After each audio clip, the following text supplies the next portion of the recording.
Welcome back to Reviews with Elaine, because I have opinions. And today's opinions will be about Mooncakes by Wendy, Suzanne, Walker, and Joamette Gil. Okay, so it's a graphic novel. I very rarely review these, and I really like this one. It was insanely cute and super cozy, almost too cozy, and I can't wait to tell you about it. So first, Mooncakes tells the story of Nova, a young witch, and her childhood friend Tam. Tam moved away years ago, but has shown back up to deal with a demon that is out in the woods behind town. It can only be destroyed by a werewolf, and luckily, Tam is a werewolf! But they have no idea how to use their wolf magic to do anything but transform into a wolf. But luckily, they have plenty of help. With Nova, Nova's two grandmothers, who are also both witches, Tatiana, Nova's scientifically minded best friend, and a collection of incredibly cute critters, including black cats. And as they try to discover how to use their magic, which no one seems to know much of anything about, how to deal with the complicated family stuff going on, and rediscover each other, Nova and Tam's relationship may blossom into something more than just a friendship.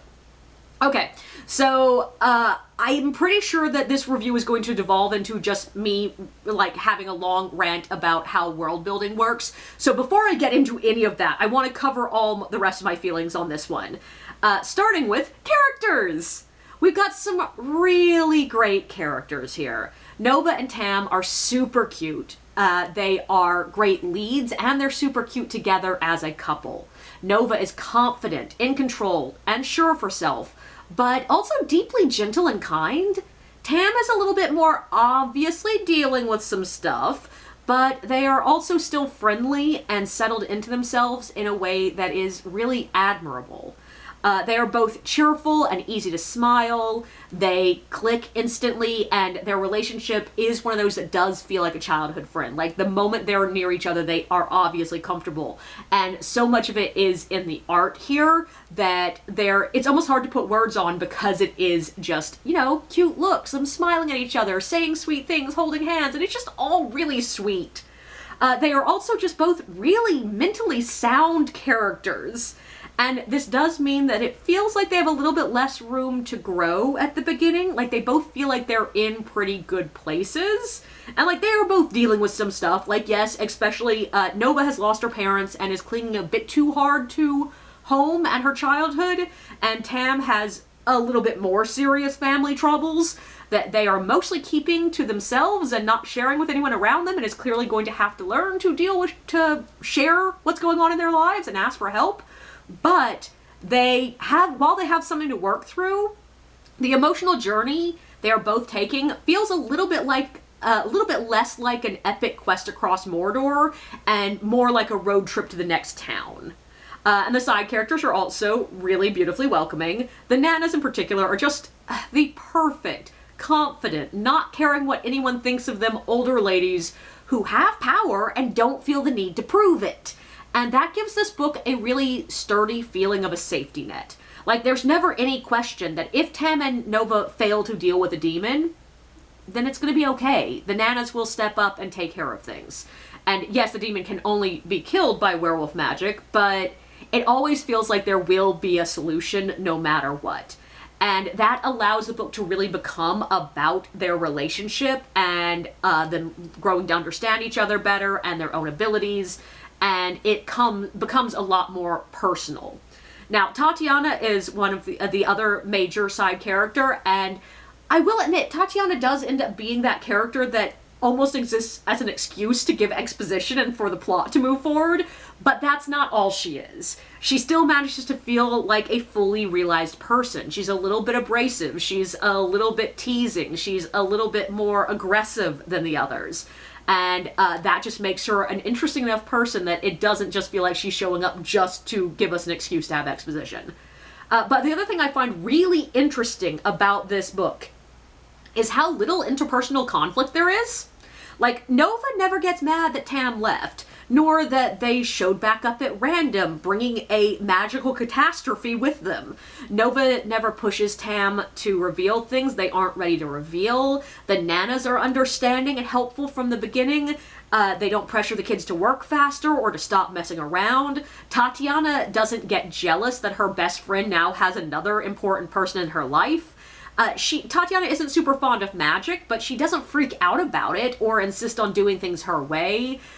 There is no sign of, homophobia in this book. Like, the characters are openly queer, and that's not a problem. There doesn't even seem to be a lot of hatred towards magic. Other than one little quick moment of sort of conflict with Nova's family that really ends up being more her just having big emotions and then working through them, there aren't that kind of conflicts in this book. It's a book full of love, and that's what makes it feel so cozy. The only conflicts the kids are dealing with, and I call them kids because they feel like kids, but they are college age, they are not children. But the only real conflict is them figuring out how to deal with this demon and its connected drama. And that's just really different than a lot of books. Especially books that do center around relationships, they tend to, have a lot of interpersonal conflict. And while it does make it a little bit less of a plot-heavy book, I don't think it's a bad thing. I think it's nice to see characters that just get along with each other, work together, and solve a problem together. And I admit, it did leave me a little bit less engaged than I would have been if there was more, dramatic heavy lifting going on in the book. Like, that deep feeling of like, oh my god, are these characters gonna survive? I love them so much and I just want them to get together and I'm so worried about them. You don't get that in this book. You're not going to feel that. Instead, it's more just like hanging out with friends and seeing them connect, and it's sweet, and it's just not high in drama. And I think partially stemming from that and partially building on that is the fact that this is a really quick book. And yeah, it's a graphic novel. Graphic novels always read a bit quicker than a fully textual-based book, but not always this quick. Like, if you sit down to read Watchmen, it probably will take you a couple of sittings at very minimal. Like, I think the quickest I've ever read that one is 4 or 5 sittings. Whereas this one, I easily could have powered through it in one sitting with no problem whatsoever. And I didn't want to because I was enjoying just letting it linger, but I could have. It's just not a very text-heavy graphic novel, but more than that, the story itself moves quickly. There are some panels in this book that honestly I would have expected to be full page spreads or 2 to 3 page spreads, and it's just one panel. Specifically a couple of the fight scenes and a couple of the backstory bits. I would have expected a lot more to them, and they just go by really, really quickly. And that just gives you a little bit less time to sink into the story. And I think part of this is because this is a YA graphic novel. It is clearly made for the YA market, and I'm pretty sure this one was intended for a slightly lower YA market. Now, it is one of those I definitely think works for pretty much any age range. If you can read, you can probably enjoy this with no problem. But YA in general just tends to be a little bit less slow and plotting and deeply explored. And that's fine. It's just a lot more noticeable when it's a graphic novel, because in a graphic novel that might mean you're reading an entire page in literally the blink of an eye. And because of that, yeah, it gives you less time to really connect to the characters. But overall, what I want to talk about with this one is world building, because the world building in this book is in many ways very simple, but so spectacularly well done. We're in a world that is basically ours, but magic exists. And if you, have seen a lot of urban fantasy or read a lot of urban fantasy, this will feel familiar to you. This has practical magic kind of feeling. This has Buffy the Vampire Slayer kind of feeling. This has Charmed kind of feeling. And yes, I just proved how 90s I am. But it's one of those worlds where magic is around us, but otherwise it's our world. And it is somewhat secret, and I absolutely love one thing about the world building here, that this is sort of tangential, but right at the moment I was beginning to go, okay, so does everyone know about magic in this world, or is it a secret? At that exact moment, that exact panel, Tatiana showed up so that Nova had an excuse to go, oh, Tatiana knows about the magic, which clearly just in one split second told me that, okay, yeah, so the fact that she had to tell Tam that Tatiana knows means that not everyone does know. So that answered the question literally the second it came up for me. And that is perfect world building. But also, We know by the end of this one that there are witches, werewolves, ghosts, cults, demons, spirits, and some other critters about. And we know that the magic community is broad enough that someone can run a business based on the magic community while still remaining secret from the non-magic people. We know that witches feel some level of responsibility to maintain their area and take care of things. And most of that is established insanely quickly. And a lot of it is established visually. Like, we aren't told that witches use wands. We see Nova using a wand. We aren't told the bookshop sells actual magic books. We see the books flying around and trying to bite Nova. And that scene is such a perfect visual representation of the way world building should work in speculative fiction that it is just spectacular. And it's only like 10 pages in. And it is a full-page spread. You get all these details here. It's books. So of course we have the titles of the books that you can look at and read and stop and really investigate, and that gives you ideas of what's going on in the world. We see that there's a witch's broom hanging over the door, which tells us we are in classic witchcraft kind of thing. You're expecting to see, people riding on the broomsticks. We have black cats, which also give us the image of classic witchcraft. We have the fact that some of the book titles are things about like New England ducks, and that gives us a clue that we are in a New England setting. We also have Salem on one of the books, which tells us that yes, we are in New England. We have the fact that some of the books have Chinese titles, which gives us the fact that yes, these characters have Chinese heritage. And then on top of that, there's the employees only sign that tells us that this is a back room. It is not available for everybody. We have the clothing that they're wearing, which gives us an idea of that, yes, we are in a sort of fall-ish setting. And like Nova's clothing is so clearly giving us that image of that sweet, innocent girl that is a lot of who Nova is. And it's not as clear in this panel as it has been in other panels, but you can also sort of see that she has a hearing aid, which tells us that, yes, she is hard of hearing. And it's just all of the world building on one page. And because there are so many details, it instinctively makes you stop and look at those details, really examine them. And that slows you down, it gives you time to settle it into the world, and it gives us everything we need to have an idea of what this world looks like, as well as what our main character is gonna act like and what's going on with her. And this is what I'm talking about when I talk about wanting world building in the beginning of a story. I don't need or want authors to write up a page where they literally just directly describe what their magic system is, what their culture is, what the government system is, and what the characters wear, what clothing looks like. We don't need you to directly tell us, but it's great to have a page early on, or a few pages, where you're describing what characters are wearing, what they're looking at, the jumping off points that give you clues about what the world is. And it's easier to see here because it is literally visual. You can look at it and see it. But there are ways to do this in a text-based novel. Those descriptions of a bit of scenery, clothing, how people respond to scenery and clothing, a few signs on the wall, and things like that can give the reader everything they need. But also the world building here continues to shift in a way that is perfect. So the one-page spread and the few pages before and after are nowhere near the only pages in the novel where we see books on shelves, but never again do we see a lot of legible titles. There'll be one legible title. And we don't see the books moving because we don't need it. We've already had established what the world looks like.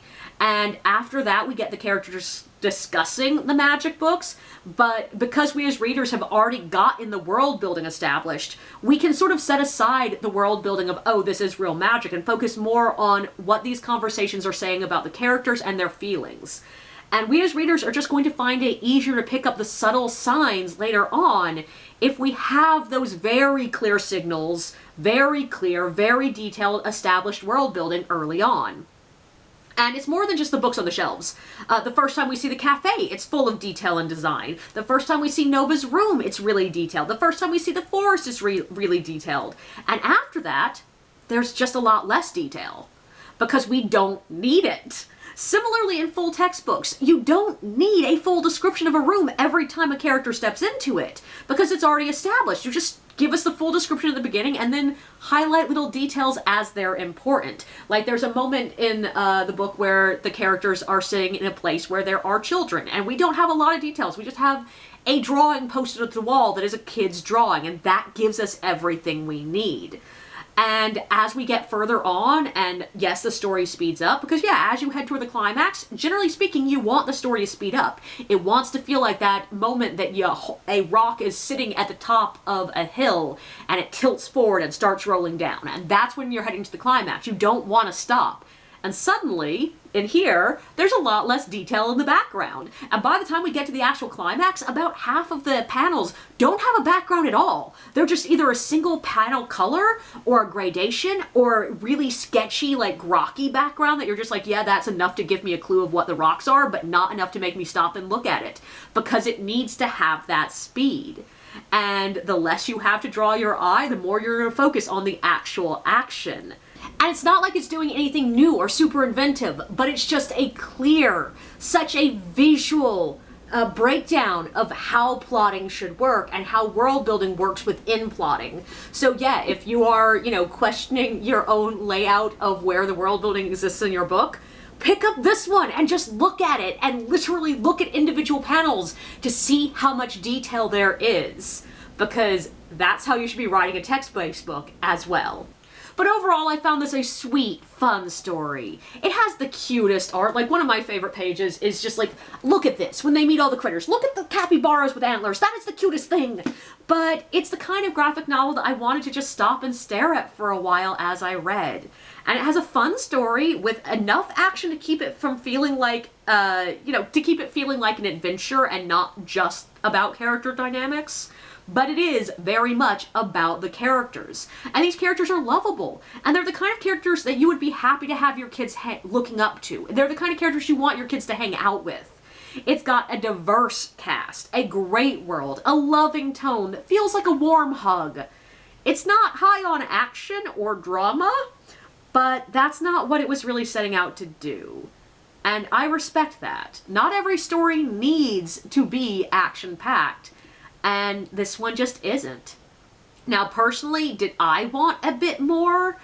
More character moments, more deep explanations of the magic, more drama and more action? Honestly, yeah, I personally did. But adding all of that would have cut into some of the sweet charm.